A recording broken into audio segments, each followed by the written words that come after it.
guys, my name is Jess. I'm a 3rd grade teacher in Southern California, and this video is a little different than any of the other videos on my channel so far.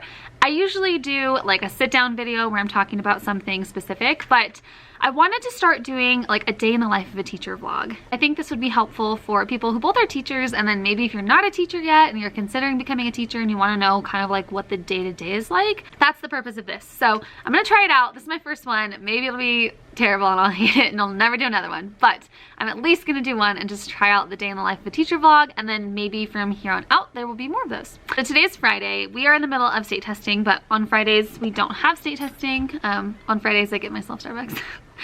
This is a mango dragon fruit tea, I think, with coconut milk. It's so good. It's like the pink drink, but it's not, but it's better.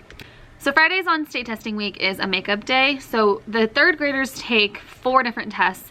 We do the CAT test, which is the computer adaptive test for math and ELA the first week. It's the multiple choice test. And then the following week, which will be next week, they'll take the math and ELA performance task where they're having to write. It's a little bit harder. And then the 3rd week is makeup. So then Fridays are makeup days too. And then any students who are absent or just need more time to finish can go the next week to the library. So I only have 2 students. I just looked at my sticky note. 2 students who did not finish this week. So they're gonna go to the library today and finish up. And we are gonna work on math. We are gonna do cursive, art, they have library today, and a little bit of writing. So, pretty easy day. They're pretty excited to do cursive. I wanna share with you guys what we use for cursive. This is what it looks like. It is by Jan Olson.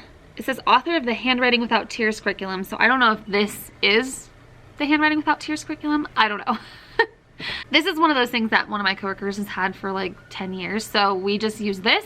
It's really thick, as you can see. So what I do is I just print it all out, and then at the top I put the different packets. Like you can see it says packet 1. So I will just pull off the first 10 pages, and then that's packet 1. I'll copy them, and then I'll put this in the back, grab the next packet for the next time we do it.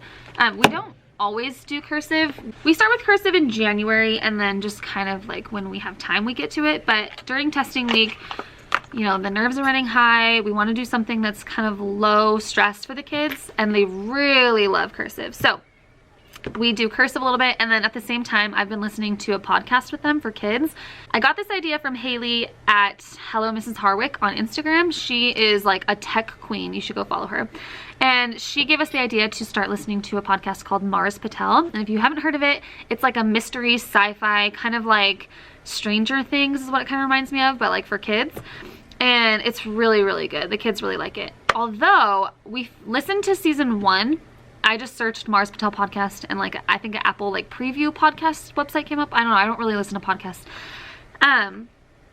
And we could only listen to season 1 and then 2 episodes of season 2. So it just left us on this like huge cliffhanger, and then it told us to go to this website called Pinna, but you have to pay for it. And so I was like, yeah, no, it's like $80. So not gonna do that. So if you know where I can listen to season 2 for free, please let me know.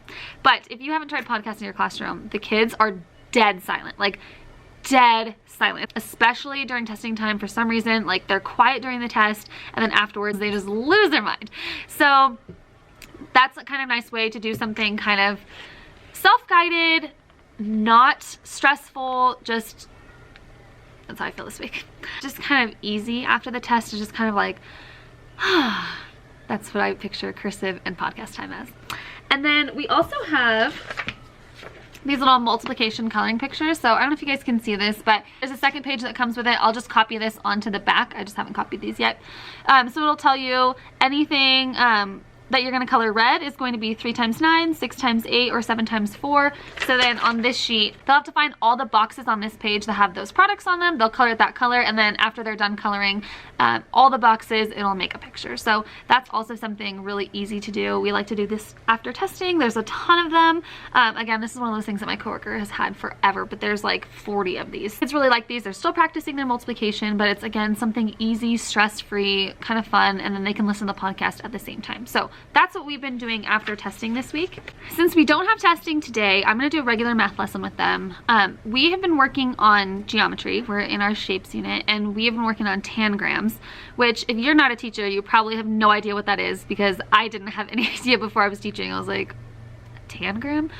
But basically it's like a puzzle to fit different shapes together to teach kids about different shapes. So I try to find as many things as possible to replace worksheets. So one of my coworkers found this website. It's called eduplace.com, and this is called RoboPacker. So it's a game online, and basically the intention of the game is that they're given different puzzles and they have to use the shapes given to them to try to fit into this puzzle. So it's really figuring out what the different shapes look like, how to flip them, reflect them, rotate them, and getting familiar with the different shapes.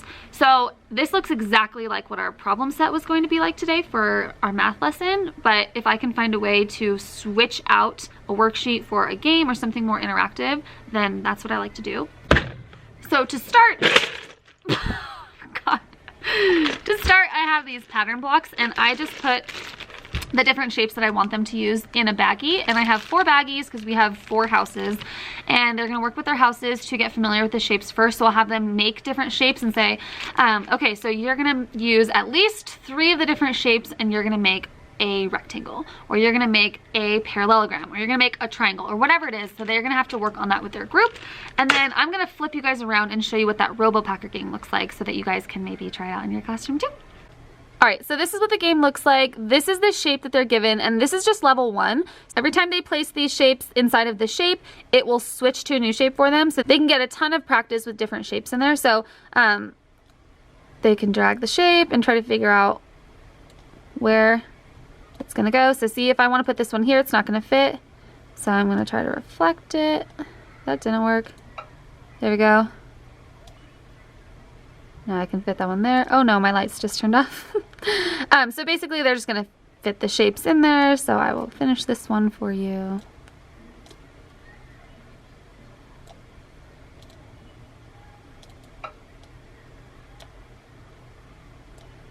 And then they'll press check, and it will give them a new shape with different shapes that they can put inside of it. And the kids think this is so fun. It's such a challenge for them, but they really liked it. So again, this is on eduplace.com, and this is called RoboPacker. So shout out to my coworker Jessica for finding this game. It's really, really fun. What else? Oh, I want to show you guys my outfit today. So I have shared before about coffee to cocktails.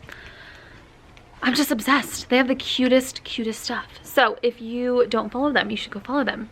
All right, so this dress is like tank top style, and it's got that pretty embroidery and pockets. Love it. And then this fun little like ruffle detail at the bottom. This jacket is from Old Navy. I have zero idea where these earrings are from, but you can probably find some at like Target or Amazon. These sandals are from Stitch Fix. They're Steve Madden brand. And yeah, I love wearing dresses. Once it gets like at least 60 degrees, this is my go-to outfit. Just a jean jacket, sandals, and a dress. And the more color, the better. All right, it's recess now, and part of the reason why I wanted to do this whole vlog thing is because I wanted to reflect on what we were doing.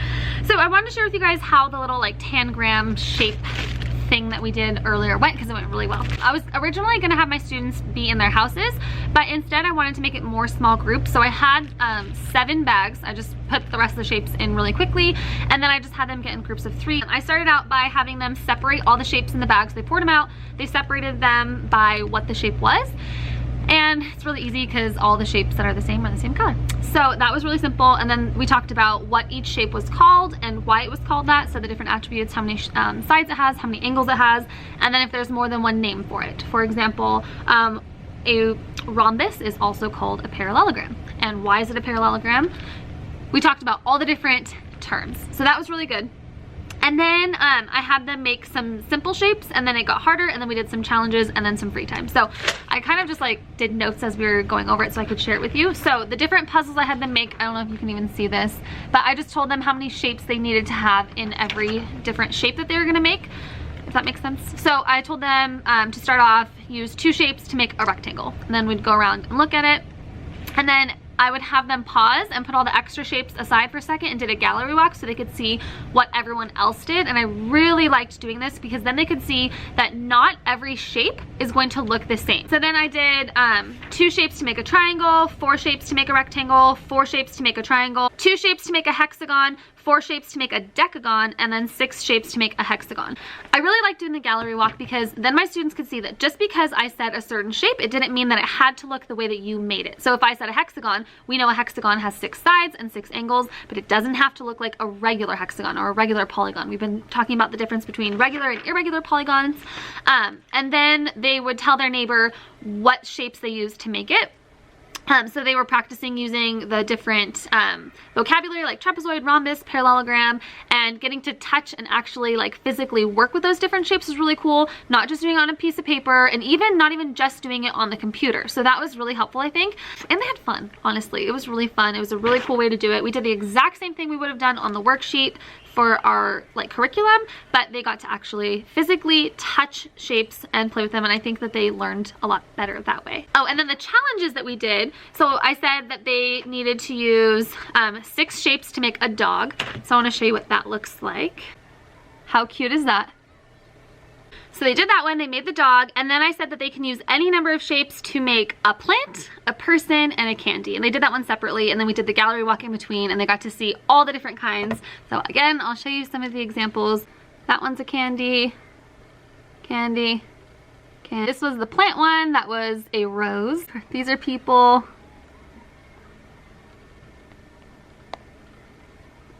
I guess that's a person. Person, person, person. And then I gave them 3 minutes at the end to just play with it and make whatever they want, but they just had to make polygons. So they couldn't stack them on top of each other because the polygon does not overlap. One more thing about this and then I'm done. The collaboration with this was so much deeper than I expected. I knew they were gonna be working together. Obviously I wanted them to be working together in groups, but most of that was because I didn't have enough shapes. But also the conversations that they were having about the different shapes and why it worked and why it didn't, and they were self-correcting and correcting one another, and it was just so rich. And every time I do something like this where it's more hands-on and I just ditch the worksheet, like it's just so valuable, and you see like this really does work and it really does help them, and it just encourages me to try to find ways I can do things like this more often. I wanted to share something else just like randomly that was funny with you guys. I do book chats in my class where students get to read books. They put sticky notes in them on things that they notice, things that surprise them, just things they want to share with me, and then we have a quick 2-minute book chat on each book where they get to tell me about it, and then I keep track of it. It's my way to kind of check in on their reading and also get to know them as readers and have those conversations with them about books. So one of my students was reading The Little Leaders, Bold Women in Black History, and she didn't really know where to start, so I was like, just tell me about someone that you liked. And so she was like, oh, there was one I like. I don't know if she's still alive. Her name's Oprah. I was like, yeah, she's still alive. And she was like, yeah, my mom showed me this video where she was like, you get a car, you get a car, you get a car. And I was just dying laughing. I just thought that was like a funny little moment, and I wanted to share that with you guys. Hello again. It is now lunchtime, so I wanted to share with you guys the art project that we just started. This turned out so cute. So I got these ice cream cone templates from allkidsnetwork.com. I just searched ice cream cone template on Pinterest, and then you do have to sign up for the website or whatever, but it's free and then you can download it. I printed it on construction paper, that way it's a little thicker because the kids are going to be painting it. So if they obviously paint on regular paper too much, it's going to make a hole in it and be really like wrinkly. So I printed it on thicker paper. I didn't have any cardstock or I would have done that, but the construction paper turned out fine. So they got to pick a paint color. Each of them got just a paper plate. This is the one we did the cones on. So they got a paper plate and I put their color on it, and then they got to paint one of the scoops. And then when they finished that, I added a little bit of white to their paint, and then they added that to the next scoop, and then a little bit more white, and then the next scoop, a little bit more white, the next scoop, a little bit more white, the next scoop, and then the cone was brown. And we did it all on one page without cutting it out because I wanted it to dry first, and I didn't want the edges to like start to roll up. They turned out so adorable. We haven't cut them out yet, they're just painted, but you can get the idea.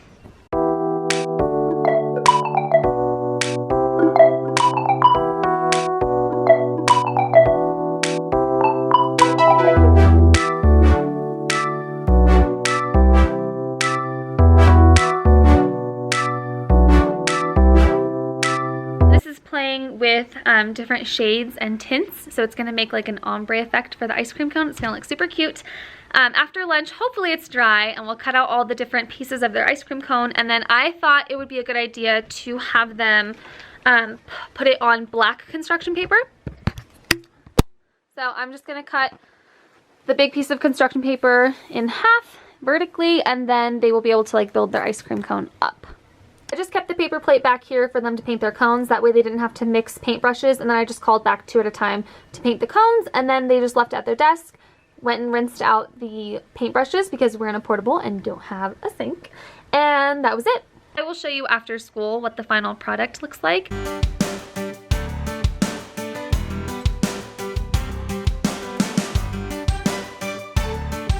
So my kids are at library right now, which is actually the only special that we have at my school. We have library once every 2 weeks, and that is new this year. We used to have to stay with our kids during library, but now the librarian takes them for 45 minutes once every 2 weeks. So twice a month we get a prep period. We do our own PE. We take them out every single day for 30 minutes, except for Fridays. And then we do our own art when we can. We have some time allotted on Fridays to do it, but we don't always get to. Especially my kids, we have library on Fridays, so every other week they just don't get art at all.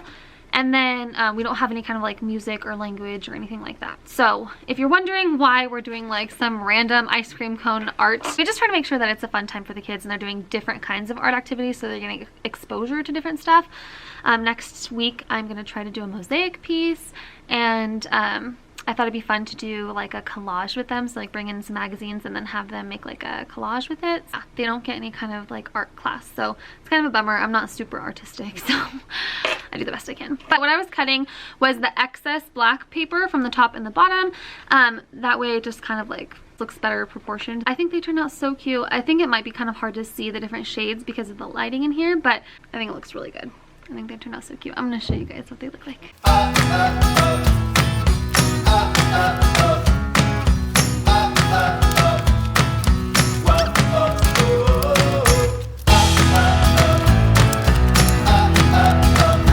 So we were talking about cursive earlier, so I wanted to just show you guys something that I just kind of at the last second threw in and did. So we are actually on the very last cursive packet. So some of my students finish obviously earlier than others. And so they were like, what do I do when I'm all done? So instead of just having them read, we're listening to music, it wasn't really like a good time. I told them I wanted them to write the alphabet in cursive, uppercase and lowercase. I don't know if you guys can see over there. So I have the cursive alphabet along my whiteboard, and the students can reference that at any time. So I told them that they had to write each letter of the alphabet, uppercase and lowercase, and then I wanted them to write me a letter about 3rd grade. In those cursive packets that I was showing you earlier, it does have them practice full words, but it doesn't have them practice a bunch of full sentences. It's only on the last packet, and it was only like 1 or 2 pages maybe, so I wanted them to get some practice writing like a whole bunch of things in cursive. You guys, these are so cute. I did not realize how cute they were gonna be. I'm gonna read you what it says. It's so cute. Dear Miss Romeo, this year was the best year I have ever had at this school because of you. You are the nicest teacher and the funniest. That's right. First of all, flexible seating is the best thing. Second of all, my teacher. Last, a chance to meet new friends. Is that not the sweetest thing you've ever seen? So cute. And they're all like that. Like, they're all just writing how much they loved 3rd grade. This might sound like a little humble brag, and I don't mean it to be. It's just so cute. Dear Miss Romeo, I enjoy you being my awesome teacher, and I love multiplication and division. I like you because you're very funny. What I'll miss about 3rd grade is book chats. Also, Miss Romeo, and having a fun classroom, also getting to play on the playground and getting to pick my spot every day. I wish I could stay in this classroom because I do not want to leave. I don't want you to leave either. Dear Miss Romeo, I learned a lot in 3rd grade, like multiplication up to my 10s, and the wonderful teacher, Miss Romeo, taught me tricks for multiplication. We did the doctor and the restaurant. Thanks for everything. Dear Miss Romeo, I am thankful for you being my teacher. My experience in 3rd grade is the best thing ever. I would love to stay in 3rd grade with you. Seriously, I promise you. I would stay here because I had a fun time. We did classroom transformations, a hospital, and a restaurant. Thank you, Miss Romeo, for being my nicest teacher ever. You are the best. When I got in this classroom, I knew it was going to be the best year ever, but it was. And the cursive looks great, so that's good because that was the point, but it just melted my heart. I wanted to share these with you guys because if you're feeling the way I'm feeling, it's getting towards the end of the year, there's a lot to do, it's stressful, the kids' behavior is sliding, like it's just, the weight of the world feels like it's on you, and your patience is probably wearing pretty thin.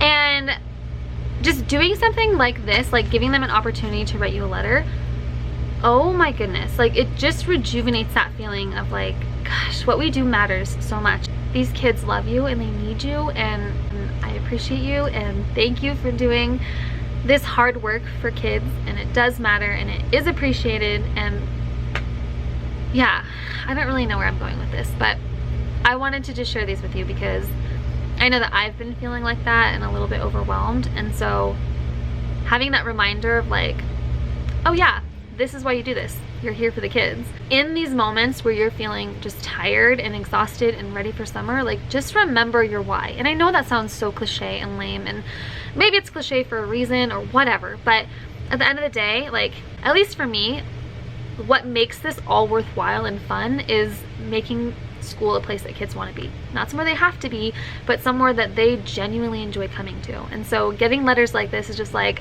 yes, like it's working. So I know you're tired, I know you're exhausted and overworked and underpaid and just overwhelmed, but just hang in there and love on these kids and give them your all. You're gonna have that rest coming up so soon. Summer is right around the corner. Just give them your best for just a little bit longer because they deserve it.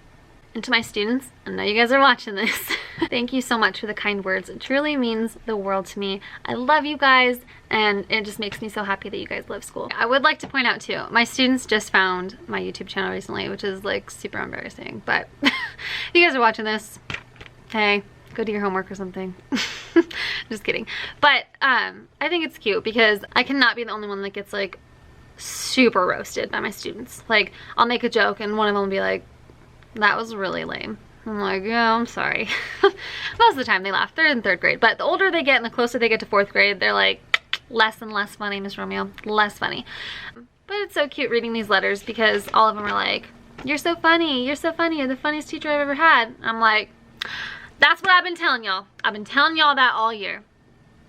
It just makes me smile. So since this is my first vlog, I don't really know how to end it, so I'm just gonna end it here. Thank you guys for watching. If you like this style of video, like if you like vlogs and just seeing kind of like the everyday little things here and there, please let me know down below and I would be happy to do more. I actually really liked doing this, so I think I'm gonna do it anyways. If you enjoyed watching, please give this video a thumbs up, head over to my page and subscribe, and I'll see you guys soon for another video. Thanks for watching, bye!